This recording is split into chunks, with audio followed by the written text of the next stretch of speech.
Hello అండి అందరికీ.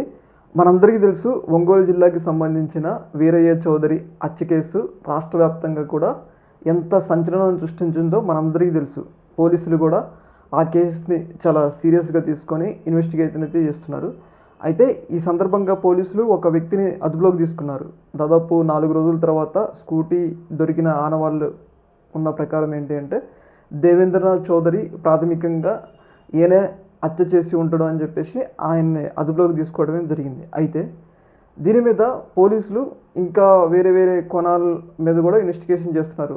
ఈయన ఒక్కడే చంపిండా లేకపోతే మిగతా వాళ్ళు ఎవరైనా ఇన్వాల్వ్ అయ్యారా అనే విషయాల మీద అయితే పోలీసులు అయితే ఇన్వెస్టిగేషన్ అయితే చేస్తున్నారు. అయితే వీరయ్య చౌదరిని ఇంత ఘోరంగా చంపడానికి కారణం ఏంటి? ఓకే, దేవేంద్రనాథ్ చంపినా కానీ వేరే వ్యక్తులు ఇన్వాల్వ్ అయ్యి చంపినా కానీ ఇంత ఘోరంగా వీరయ్య చౌదరిని చంపడానికి కారణాలు ఏంటి అని చెప్పేసి ప్రతి ఒక్కళ్ళు కూడా ఆ వైపుగా ఆలోచిస్తున్నారు. ముఖ్యంగా ఏంటి అంటే వీరయ్య చౌదరి కూటమి అధికారంలోకి వచ్చిన తర్వాత ఒక డామినెంట్ క్యారెక్టర్, అంటే ఆ నియోజకవర్గంలో ఉన్న టీడీపీ కార్యకర్తల్ని లెక్క వేసుకోపోవటం. ముఖ్యంగా ఏంటంటే లిక్కర్ విషయంలో అయినా కానీ, ఏదైనా ల్యాండ్కి సంబంధించిన ఇష్యూస్లో అయినా కానీ, అలాగే రేషన్కి సంబంధించిన ఇష్యూస్లో ఏమైనా కానీ ఈ వీరయ్య చౌదరి అనే వ్యక్తి ఒక డామినెంట్ క్యారెక్టర్ అనమాట. అంటే మిగతా టీడీపీ కార్యకర్తలని పట్టించుకోకుండా, టీడీపీకి సంబంధించిన నేతలను పట్టించుకోకుండా ఈయనే ఒక డామినెంట్ క్యారెక్టర్, అంతా నా చేతిలో నడవాలి అనే ఒక స్వభావం ఉన్న వ్యక్తి అని చెప్పేసి మనకైతే వార్తలు అయితే వస్తున్నాయి.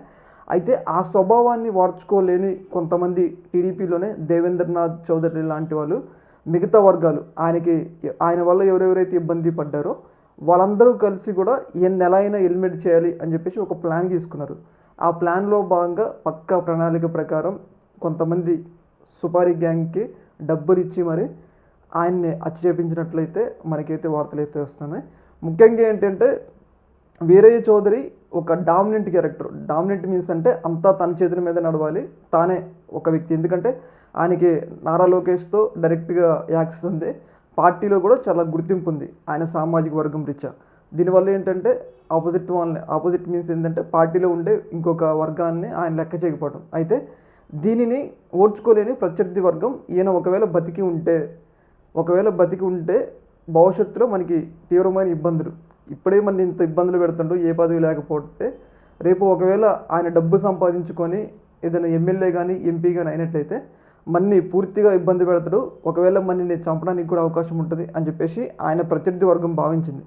దానివల్ల ఏంటి అంటే వీళ్ళందరూ కలిసికట్టుగా సుపారీ గ్యాంగ్ చేత ఈ వీరయ్య చౌదరిని చంపించినట్లయితే ప్రాథమికంగా సమాచారం అయితే వస్తుంది.